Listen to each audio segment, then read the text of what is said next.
பாலக்கோடு சட்டமன்ற தொகுதிக்கு இறக்குமதி செய்யப்பட்ட திமுக வேட்பாளர் முன்னாள் அமைச்சர் கே.பி. அன்பழகன் சாடல்.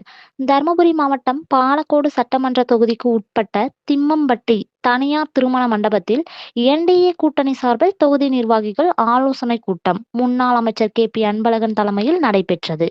இதில் 2026 சட்டமன்ற தேர்தலுக்காக பாலக்கோடு சட்டமன்ற தொகுதியில் உட்கட்சி பூசலால் சென்னையில் இருந்து முன்னாள் நாடாளுமன்ற உறுப்பினர் செந்தில்குமாரை திமுக வேட்பாளராக இறக்கியுள்ளது.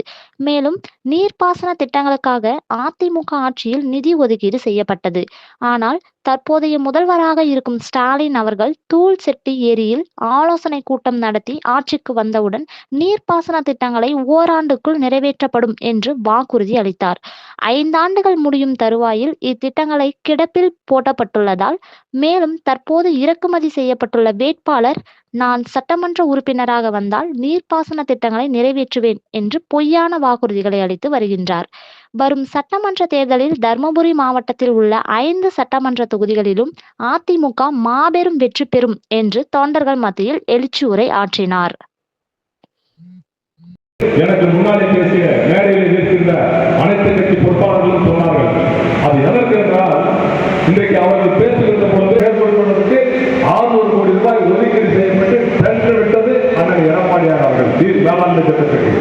அதை செயல்படுத்துவதற்கு கூட கையாளாத ஆட்சி தான் திமுக ஆட்சி.